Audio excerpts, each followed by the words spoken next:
La première œuvre qui inaugure cet accrochage est une œuvre de 1949 intitulée « La joie de vivre »,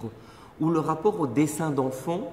est tout à fait explicite par le personnage central. Néanmoins, se dissimule déjà un motif qui va perdurer pendant longtemps dans l'œuvre de Jean Dubuffet. C'est une maison au toit de pente avec une porte surmontée d'une petite fenêtre dans laquelle on voit un petit personnage de profil.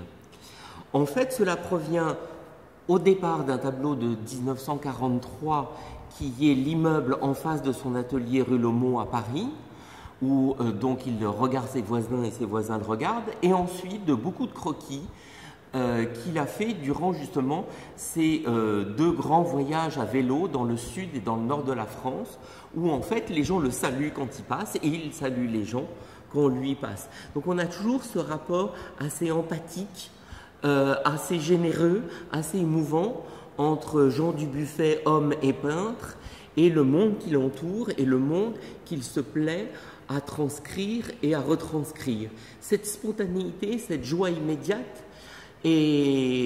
procède en effet de quelque chose, d'une évidence, d'une essence du geste artistique que l'on retrouve dans les grottes pariétales, qu'on le retrouve dans les dessins d'enfants, qu'on le retrouve aussi dans les graffitis, c'est-à-dire dans toutes ces écritures anonymes, clandestines, sauvages, collectives, qui est à la base à la fois de ce regard de Jean Dubuffet sur l'altérité des écritures artistiques, sur l'autre de l'art,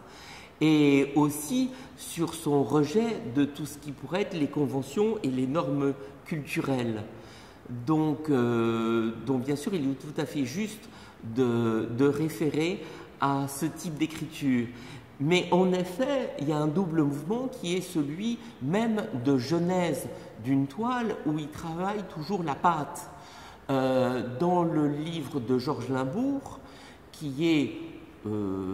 injustement titré L'art brut de Jean Dubuffet, puisque Jean Dubuffet n'a jamais dit qu'il faisait de l'art brut, il collectionne l'art brut, il est attentif à l'art brut, mais ses œuvres sont des œuvres très savantes, même s'il les veut non conventionnelles et non cultivées d'une certaine manière. Le sous-titre fait référence au pain et au levain. En effet, Jean Dubuffet pense sa peinture comme une croûte qui soit à la fois la croûte terrestre, une paroi, une terre nourricière, mais à la fois aussi comme du pain, c'est-à-dire comme quelque chose, comme si la peinture pouvait être aussi une cuisine dans laquelle l'action du peintre pourrait être de mettre de la levure ou mettre des épices, c'est-à-dire lui donner à la fois de l'espace, de l'oxygène, du volume et du goût et du plaisir par les épices, et de l'oxygène, de la densité, de la consistance, de par le levain ou la levure. D'une certaine manière, la peinture Jean Dubuffet, c'est une peinture de recouvrement, mais c'est aussi une peinture de découvrement. Plus il recouvre, plus il fait découvrir les choses. Et quand il parle de sa façon de peindre, il est aussi très attentif aux cicatrices, aux failles, aux interstices. Et donc ce qu'il recouvre à la fois s'ouvre, c'est-à-dire qu'il ouvre sa peinture sur des failles dans sa peinture. D'ailleurs, les dernières actions que fait un boulanger, c'est de marquer la croûte du pain. Donc cette croûte du pain, elle est aussi entaillée à coups de canif pour qu'ensuite le pain puisse justement s'ouvrir. Jean Dubuffet utilise souvent des outils qui ne sont pas les vrais outils de la peinture, des scalpels, des stylets, des bois, des morceaux de roseau qu'il taille. Il a appris dans son voyage au Sahara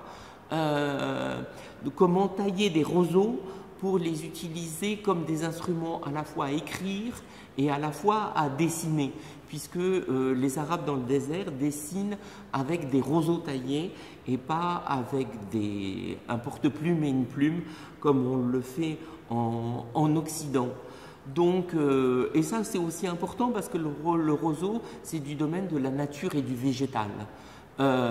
Et cette part de la nature vient aussi dans le domaine des outils qu'il utilise, et il a aussi toujours été très iconoclaste dans les outils, dans les techniques et dans les outils qu'il a pu utiliser pour créer son œuvre.